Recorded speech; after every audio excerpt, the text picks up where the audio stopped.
100 रोटी वाला ससुराल। सुनो जी, मुझे तो शीतल की बड़ी फिक्र रहती है। उसका ध्यान तो बस घर के बाहर दोस्तों के साथ घूमने फिरने में ही रहता है। उसे कुछ बोलो तो एक नहीं सुनती। मैं तो कहती हूँ इसकी जल्दी शादी वादी करवा दो, वरना लड़की हाथ से निकल जाएगी। तुमसे ज़्यादा चिंता है मुझे शीतल की शादी की। कल ही वो रामपुर वाले मौसा जी को फ़ोन भी किया था। बता रहे थे एक लड़का है नज़र में, उनका अपना घर है और लड़का भी अच्छा है। अरे तो फिर बस बात चलाओ ना, एक बार देखे तो सही लड़का और घर बार कैसा है।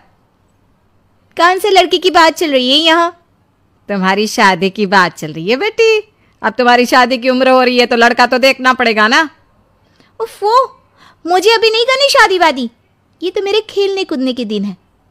बहुत खेल कूद ली तुम, अब घर के काम धाम सीखने की कोशिश करो, समझी? ससुराल जाकर हमारी नाक मत कटवा देना। सब्जी काटनी तो आती नहीं इसको, तो नाक ही कटवाएगी। अरे मैं इसे शादी तक अच्छे से सब सिखा दूंगी। आप तो बस उस लड़के से इसकी शादी की बात चलवाओ।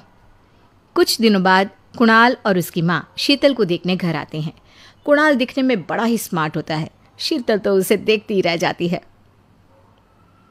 देखो जी, हमारी कोई डिमांड तो है नहीं, बस हम चाहते हैं कि लड़की घरेलू हो, घर के सारे कामकाज संभाल ले। अब आपके परिवार में तो बस 3 ही लोग हैं, पर हमारा तो खूब भरा पूरा परिवार है। बाकी हमें लड़की के घूमने फिरने दोस्तों से मिलने से कोई दिक्कत नहीं है। घर का काम करने के बाद जो चाहे सो करे। अरे वाह, ये तो इतने बढ़िया लोग हैं। लड़का भी इतना स्मार्ट है और ऊपर से इन्हें मेरे घूमने फिरने से भी कोई दिक्कत नहीं है। हे भगवान, तूने तो बिना मांगे ही मुझे सब दे दिया। बताओ जी, और क्या चाहिए हमें? हमारी तरफ से तो रिश्ता पक्का है जी। बस फिर तो हंसी खुशी शीतल और कुणाल की शादी हो जाती है। शीतल मन ही मन बड़ी खुश होती है और उसी खुशी के साथ वो अपने ससुराल में कदम रखती है। आओ बहू, तुम्हारा अपने ससुराल में स्वागत है। ये मिलो अपने परिवार से। ये तुम्हारे ससुर जी, तुम्हारी ननद सुनीता और गीता, सुनीता के पति राजेश और उनके 2 बच्चे राजू और चिंटू। ये ना हमारे साथ यहीं रहते हैं। ये तुम्हारी दादी सास हैं और बाकी लोग अभी बाहर गए हुए हैं। इतने सारे लोग, ये सब यहीं रहते हैं इस घर में? अरे अभी तो मेरे देवर देवरानी और उनके 3 बच्चे यहाँ नहीं है। उसके मायके में भी शादी थी ना, तो बस वहीं गई है। कल तक आ जाएंगे। हे भगवान, ये घर है या धर्मशाला? ये सब एक साथ इस घर में कैसे रहते हैं? मुझे तो पता ही नहीं था इनका इतना बड़ा परिवार है। अब समझी कि कोई डिमांड क्यों नहीं की इन्होंने। ये सब चाल चले मेरे साथ। अरे बहू, खड़े खड़े क्या सोच रही हो? चलो अपने कमरे में जाकर आराम करो। जी माँ जी। अगले दिन शीतल का ससुराल में पहला दिन होता है। शीतल रसोई में जाकर सबके लिए खीर बनाने लगती है। तभी उसकी ननद सुनीता आती है। अरे वाह भाभी, आज क्या बना रही हो? बस दीदी, आज वो पहली रसोई है ना, तो खीर बना रही थी। अरे भाभी, ये खीर वीर रहने दो। घर में 4 लोगों को शुगर है और कुछ लोग मीठा ही नहीं खाते। आप ना सीधा खाना ही बना दो। क्या फ़र्क पड़ता है, मीठा बने या नमकीन?